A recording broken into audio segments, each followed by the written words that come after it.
So today we're going to work on a new behavior. This is what we call mat behavior, but it's really just going to a mat and laying on the mat and relaxing. So this is a great behavior to have if you're maybe going to the vet. You know, a lot of times the lobby at the vet's office is really crazy because there's dogs everywhere, so you can kind of have your dog relaxed in one spot, not trying to greet everyone.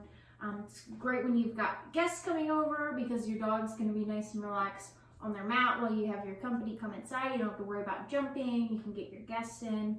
You can use this behavior to curb counter surfing if your dog likes to jump up on the kitchen counter.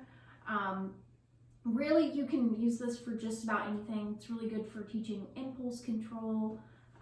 You know, if she's nervous by anything, you can lay out the mat, and it can help her feel a little bit more safe in her own little safety spot there. So there's a million things you can use it for. It's my favorite behavior to teach.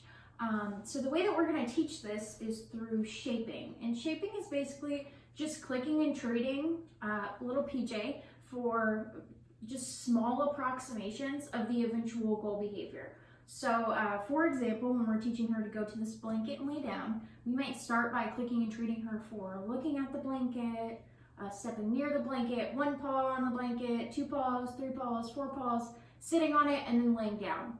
The nice thing is she already knows down and she lays down frequently. So this is probably going to happen really, really quickly, but just be prepared to break down these steps whenever you're in a new environment or if she's starting to struggle. So for one reason or another, she might be overwhelmed and you might have to kind of take some steps back and just go back to clicking and treating for her, just going near the mat or something like that.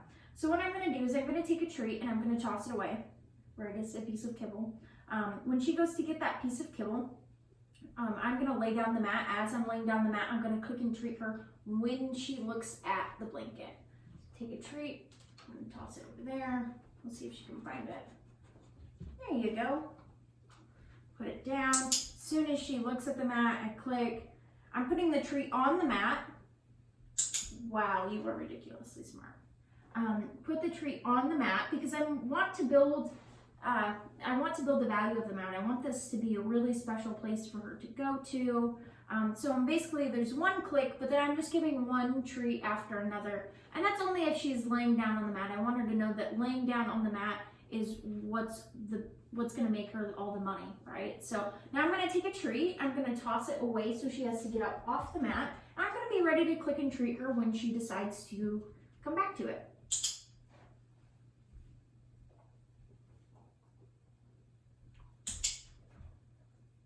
And you can decide how picky you want to be about having her all the way on the mat or one, you know, a part of her body on the mat or whatever.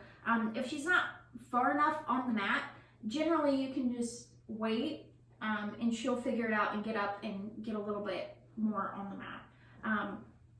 So again, the idea of this is teaching her that it's not just laying down anywhere, it's specifically laying down on the mat. And that way we can keep our dogs nice and secure. You're so smart. I use this behavior a lot when I go to, like, let's say pet-friendly restaurants or something, because you can just have your dog chilling out next to you on their blanket. In the summertime, I'll use like a cooling pad, so my dogs can be nice and cool right next to me. So now I'm going to take a treat and I'm going to toss it from a different angle. Oops, she didn't see that. It's a little bit easier if I throw it on the tile. So now I'm going to move the blanket a little bit more. Dogs have a hard time generalizing. So the more you move around the blanket, so if you notice that time she wasn't all the way on the mat, and that's because she's, you know, the more you move it, the harder it is for her to understand. They have a hard time generalizing.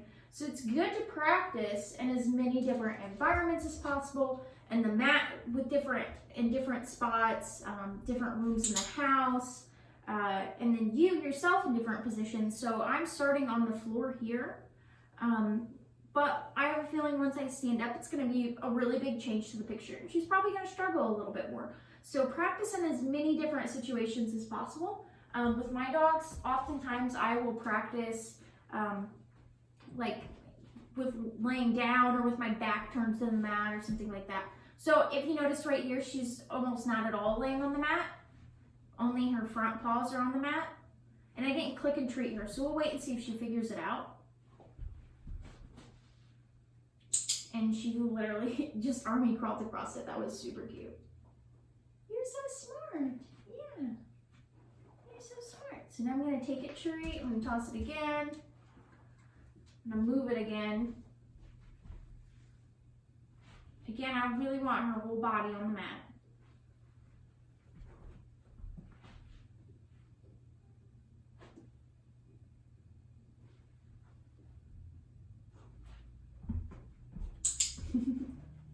You're so smart.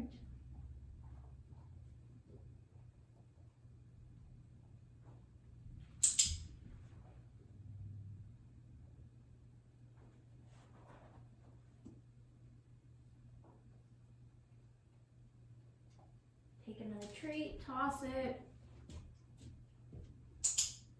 And that time I actually clicked her just for having 4 paws on the mat.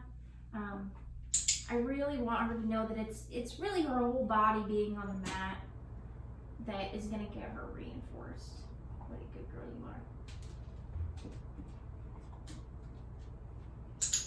And if you notice, I'm not saying a word yet. I'm just shaping the behavior. So we're going to wait to put this on cue, just like any other behavior, once we really know that she knows this behavior and she has mostly, so like 90% accurate responses. She always lays with her whole body on the mat. And we're going to practice with a few different situations before we really start to put it on cue. So now I'm going to take a few treats, I'm going to toss them off, and then whenever I'm done practicing this, I'm going to pick up the mat, I'm going to tell her all done, and then whenever you're done practicing, just make sure you pick it up, because we really only want that mat down when it's being reinforced. We're probably not always going to reinforce it so rapidly like I did right there, but you know, that way she's not being frustrated that the mat's out and she's not getting treats. We want it to be a really high value thing for her to do. What a good girl. I know you're already trying to do more training.